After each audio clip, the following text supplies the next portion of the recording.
Quetta Gladiators versus Lahore Qalandars. अब इस match में बंदा क्या प्रिडिक्शन करे, दोनों टीम्स वर्स्ट क्रिकेट पॉसिबल खेल रही हैं। और मतलब आप कोयटा ग्लैडिएटर्स को देखो तो नंबर 6 पे हैं, 6 मैचेस में से 4 मैचेस हारे हुए हैं। लाहौर कलंदर्स नंबर 7 पे है और इन्होंने भी 5 मैचेस खेल के 3 मैचेस हारे हुए हैं और जैसे हारे हैं सब कुछ आपके सामने है। सो लाहौर के बॉलिंग अटैक को क्या हो गया है, बल्कि उनकी पूरी टीम को क्या हो गया, मेरी समझ से बाहर बात है।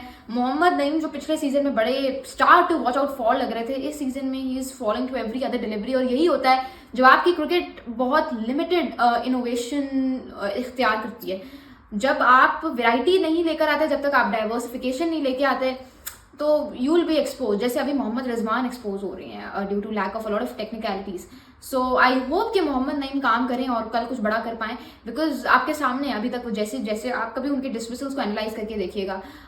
कोयटा ग्लैडिएटर्स वर्सेस लाहौर कलंदर्स में मेरी प्रेडिक्शन लाहौर ही है, क्योंकि कोयटा को अगर आप देखें तो they are heavily relied on Usman and Abrar, और इवन वो उस्मान एंड अबरार भी कुछ नहीं कर पा रहे। Usman Tariq very economical but he is not able to take wickets, right. And batting की अगर आप बात करो तो वैसे बैटिंग के इनके बैटिंग ऑर्डर में वैसे ही इतने लूप होल्स थे और एक लूप होल उन्होंने खुद इख्तियार कर लिया, अब उनके कप्तान ने इख्तियार किया या टीम ने, क्या आई डोंट नो।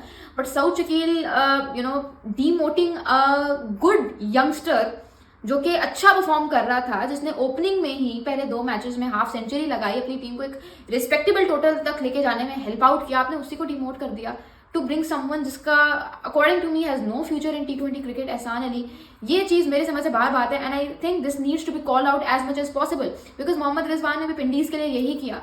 मतलब व्हाट वाज द मतलब अगर ठीक है आप अपने आप को नहीं करना चाहते हो demote, even after not being able to score 100 runs after 6 inning, नहीं करना चाहते demote, that's your own issue. But आप अपने पार्टनर को डिमोट जब कर रहे हो, यासिर खान, तो उस्मान ख्वाजा को लेकर आ रहे हो, वो is no future in T20 cricket. आप अब्दुल्ला फजल जैसे प्रॉमिसिंग यंग टैलेंट को, जो कि ओपनिंग में he is a legend promising talent, आप उसको नहीं लेके आ रहे हो।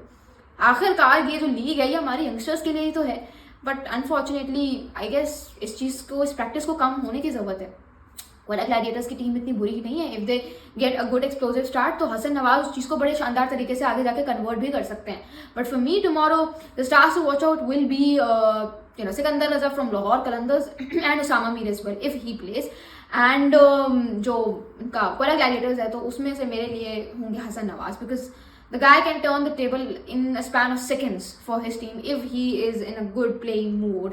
It's just कि हसन नवाज भाई, it's an advice कि please don't take a lot of balls to adjust yourself. ज़्यादा से ज़्यादा 1 से 2 बॉल्स ले लें, क्योंकि यही आपका नेचुरल स्टाइल है।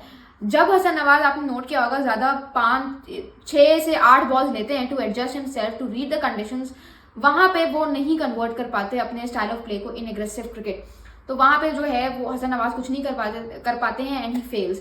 तो मैं तो यही कहूँगी कि जो हसन नवाज का नेचुरल स्टाइल है उनको उसी स्टाइल में बैटिंग करने दीजिए, क्योंकि कोयटा ग्लैडिएटर्स के लिए जब तक वो अपने स्टाइल से बैटिंग कर रहे थे, आपके सामने थे कोयटा ग्लैडिएटर्स की बैटिंग के हालात। So that is it. What is your prediction? Do let me know in the comments below.